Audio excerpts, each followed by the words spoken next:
If you ever want to find out how someone really sees you, give them alcohol, a campfire, and an audience. Then sit back and wait.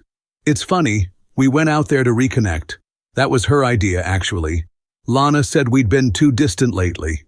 Said we needed to unplug, to spend time with actual humans, instead of glowing screens and back-to-back work weeks. I didn't disagree.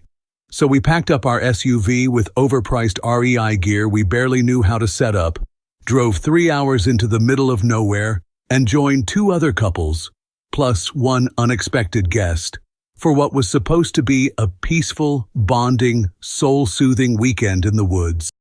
No cell signal, no email, no Netflix, just trees, wine, and each other. What I didn't expect was that I'd be leaving the forest with a funeral in my head, the quiet, private kind. The kind where the body's still breathing, but the feeling is long dead. The second night started out fine. We grilled. We played cards. We laughed at how bad we were at setting up tents. Lana seemed lighter, in her element. Funny, talkative, effortlessly social like always. There was a new guy with us, someone named Ryan, who apparently worked with her at her events company. She said he was just a buddy who needed a weekend escape. Sure, whatever. He brought good whiskey, and Lana couldn't stop laughing at his jokes, so everyone welcomed him like a stray puppy. Later that night, we gathered around the fire, wrapped in blankets.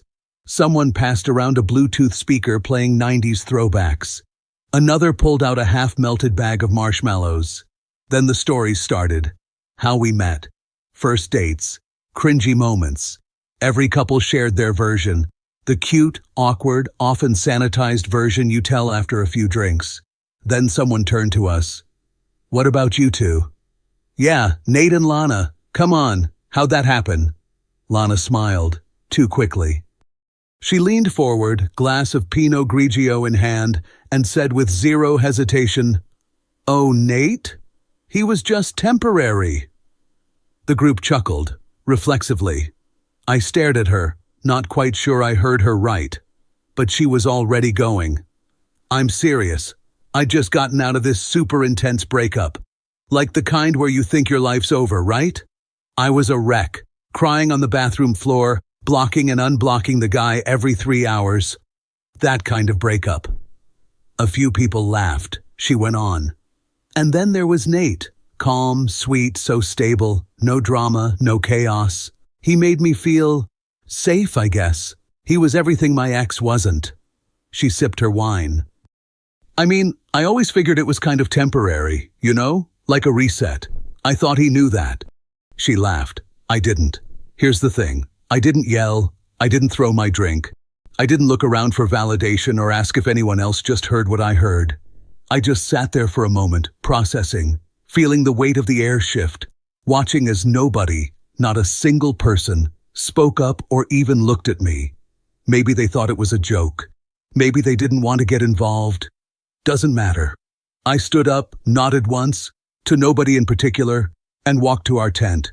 I unzipped it slowly, crawled inside, and laid down on the thin sleeping mat we'd argued about at REI. And I stared up at the canvas ceiling, listening to the fire crackle, and Lana laugh outside, with someone who clearly wasn't meant to be temporary. I didn't sleep. I didn't plan. I simply decided. Morning came like a hangover I hadn't earned. I unzipped the tent quietly, stepped out into the hazy gray of early light, and started breaking down our gear without a word. Lana eventually joined me, yawning, stretching, smiling like we'd had some romantic little woodland escape.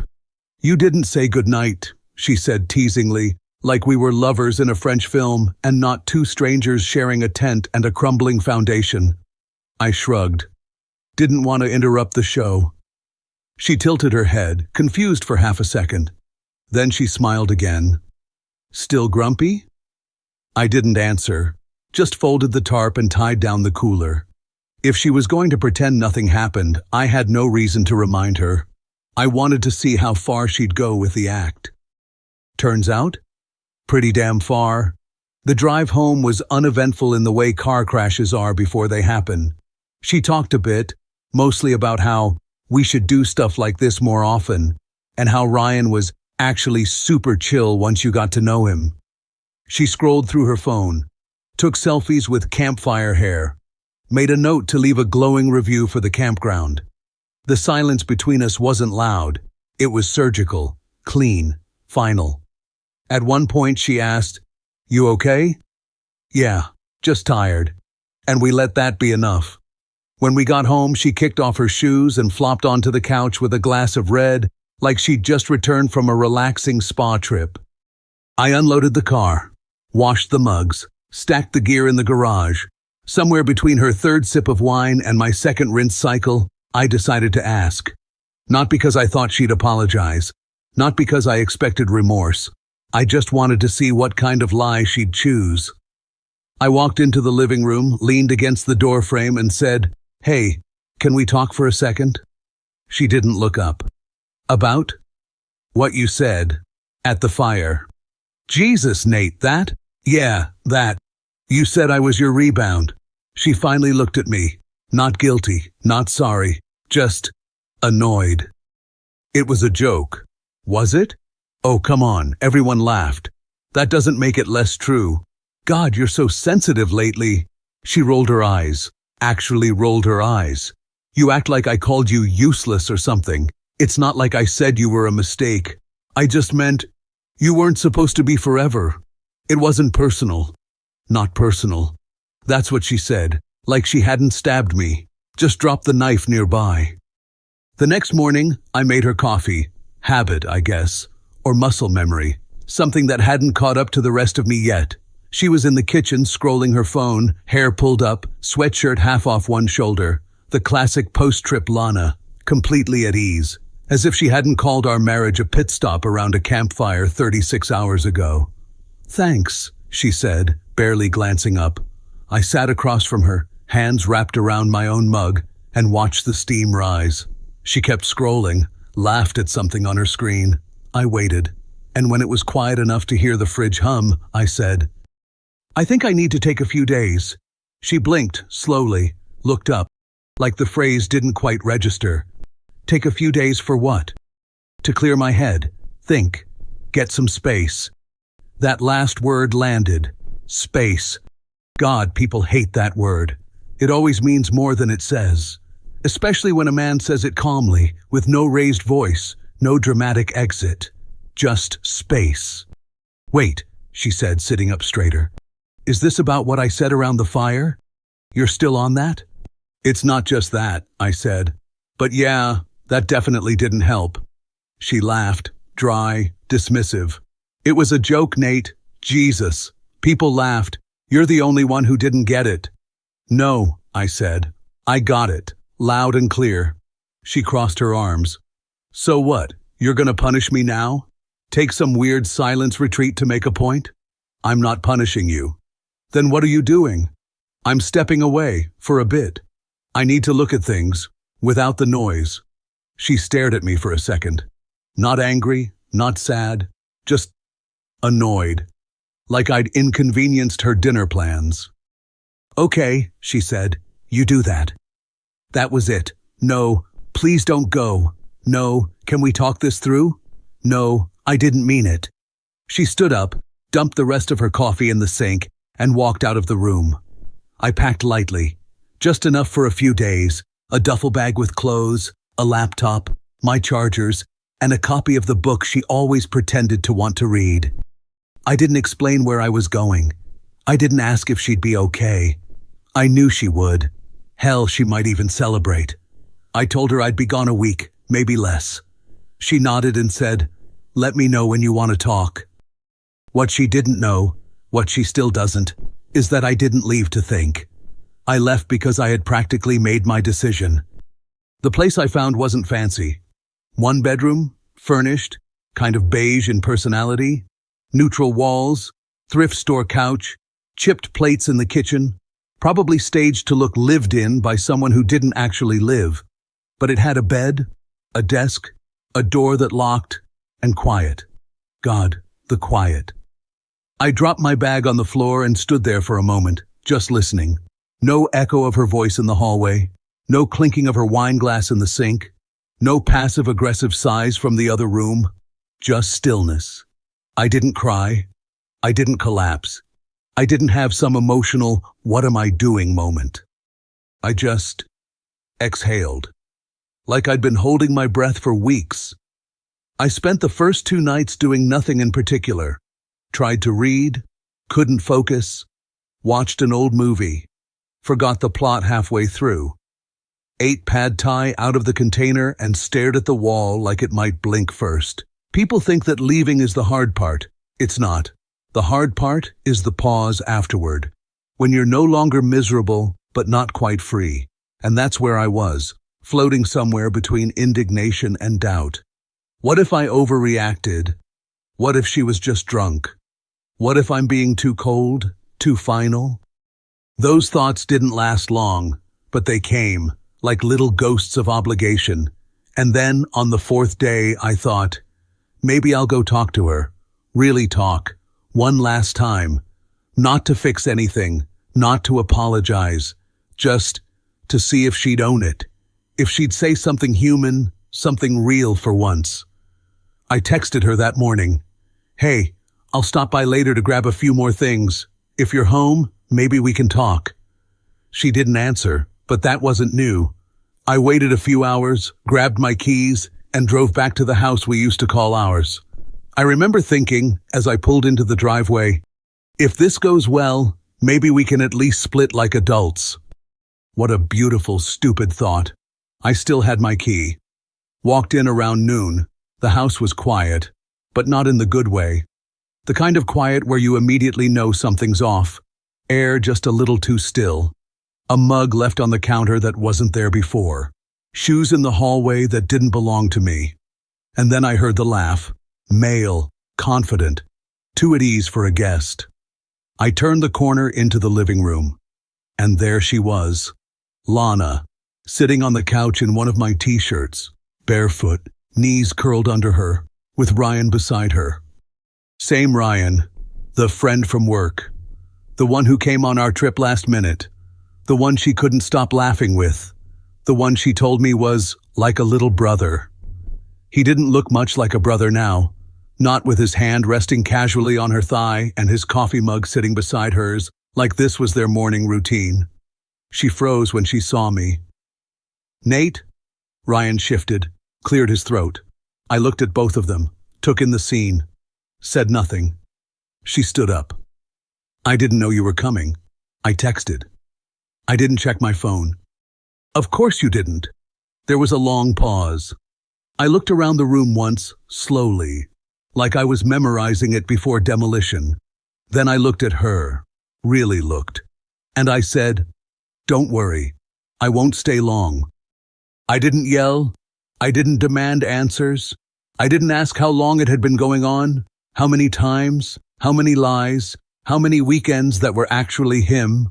I didn't care. I just turned around, walked into the bedroom, and started collecting the rest of my things. My guitar, a box of files I'd left under the bed, the leather dop kit she bought me for our anniversary 2 years ago. Still packed. Funny. I'd left here thinking I might come back to fix things.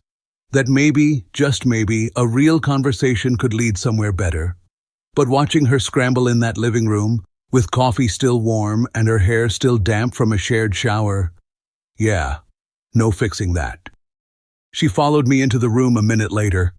Nate, please, can you stop for a second? I didn't stop. You're not even going to let me explain?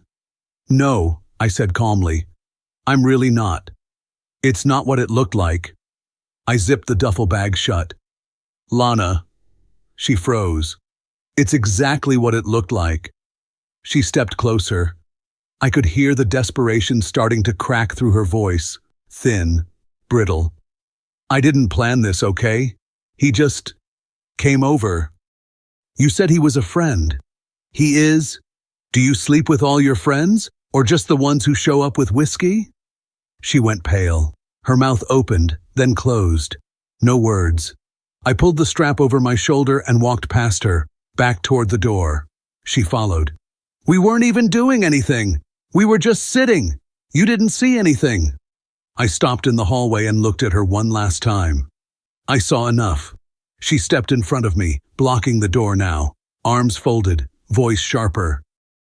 You're really going to throw everything away over this? One mistake? That was almost funny. This didn't start today, Lana. So what, that's it? You're just done? Yeah, I said. She looked at me like I'd slapped her, and maybe in a way I had. Just not with my hands. With finality. You're being a coward. No, I said, with more peace in my voice than I expected. I'm being someone who finally stopped trying to convince himself it's worth staying. I stepped around her, opened the door. She didn't follow, didn't shout, didn't collapse to her knees in some last-minute rom-com redemption arc. She just stood there, barefoot, silent, staring at the man she thought would never actually leave. And I walked out. The first text came that same evening. Short. Careful. Can we talk? Just that. No apology, no explanation, just the digital equivalent of knocking on a door she once owned. I didn't reply. I wasn't angry. Just done. An hour later, Nate, please. I didn't mean for it to happen like that. Like that was the problem. Not the betrayal itself, just the bad timing of getting caught. I put my phone face down. The next morning, I woke up to a wall of gray bubbles. I can explain. It wasn't serious. You weren't even supposed to be there.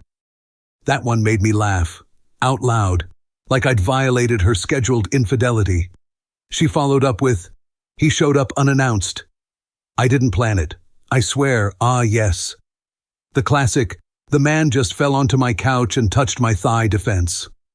Around noon, a voicemail came in.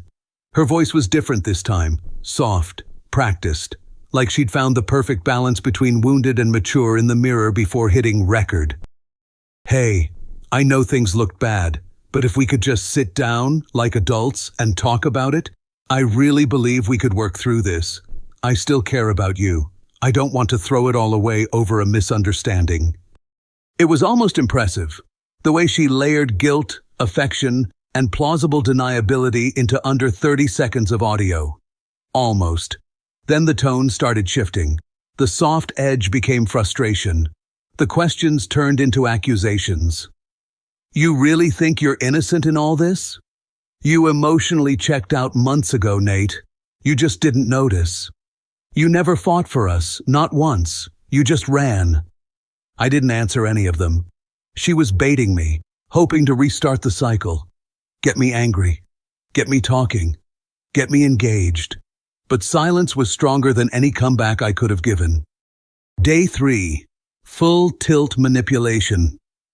I made one mistake and you're willing to destroy everything? Wow, you're even colder than I thought.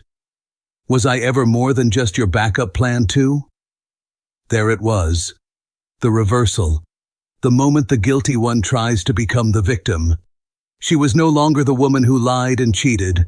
Now she was the one abandoned. It was so textbook I could have written the syllabus. So I responded. Just once.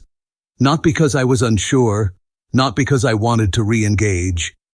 Just to end it cleanly. Don't contact me directly again. If it's important, go through my attorney. I stared at the screen for a while after I sent it. She read it within 2 minutes. No reply. Nothing else ever came through. In the days that followed, her lawyer made noise, tried to push for more, delay things, get me to talk outside legal channels. Mine responded with bullet point precision, like he was killing weeds. I stayed out of it. Didn't vent on social media, didn't tell mutual friends my side, didn't go back to the house, didn't ask who Ryan was to her before that day. Didn't need to. People expect anger, rage, maybe a scene, thrown clothes, smashed dishes, burned memories. But I've learned something. Sometimes the loudest thing you can do is leave quietly and never return. And that's what I did. Not to punish her. Not to win, just to finally reclaim what she spent years chipping away from the inside. Peace. The divorce went through faster than expected. Just 3 signatures, a notary, and a quiet afternoon where the last legal string between us was cut. I thought maybe I'd feel something when it was final. Grief, anger, relief, but mostly I just felt done. Not empty, not victorious, just untethered. Like I'd finally stepped out of a contract I never really read, only to realize I'd been signing away little pieces of myself for years. I didn't keep the house. Too many ghosts in the walls, too many smells in the carpet, too many moments that now felt like lies in slow motion. Instead, I found a smaller place. Clean lines, good light, nobody's favorite color on the walls but mine. I bought my own plates, my own sheets, picked out a new mug, matte black, heavy, solid. It doesn't match anything. I like it that way. I went back to the gym, not to revenge sculpt or post thirst traps, just to move, sweat, reclaim my body from the inertia she left behind. I picked up my guitar again, let my fingers remember what peace sounds like. I sat in quiet cafes with a book and didn't feel like I was waiting for anyone to join me. I started sleeping better, not because I stopped thinking about her, but because the version of her in my head finally shut up. Every now and then, her name would show up in group texts or through mutual friends. I never asked, never fished. But one day, someone mentioned, casually, like reporting the weather, that she and Ryan were a thing now, living together, going strong apparently. I nodded, said nothing, didn't flinch, didn't feel betrayed, just confirmed. It wasn't a mystery anymore. Whatever she and I had, whatever it was, ended long before I walked in on them. I was just late to the credits. If Ryan makes her happy, good. If he doesn't, that's not my mess to mop up. Let him be the main character now. Let him deal with the jokes that cut too deep, the silences that stretch too long, the way she downs wine like it's medicine and blame like it's currency. I wish them well. By which I mean, I don't wish them anything at all. Sometimes people ask me, would you ever take her back if she reached out? But they don't understand. That moment is gone. That version of her doesn't exist anymore, and neither does the version of me who would have considered it. And if she ever did show up, crying, apologizing, swearing it meant nothing, I wouldn't open the door, not out of spite, but because healing means letting some knocks go unanswered. The truth is, I was never angry that she cheated. Not really. I was angry that she looked me in the eyes for 5 years and called it love, when it was really just a soft place to land until someone more exciting came along. She didn't fall out of love. She was never in it. She just loved being seen, being adored, being chosen. And I gave her that until I stopped and she couldn't survive the silence. So yes, she found comfort in Ryan's arms. Maybe she loves him. Maybe he's just the next chapter in a very repetitive book. I don't care, because I don't need her apology, or her regret, or her version of the truth. I just need it out. And now, I'm free. Because I was never just temporary. I was everything she didn't have the depth to keep. And now, I'm exactly where I belong. Gone.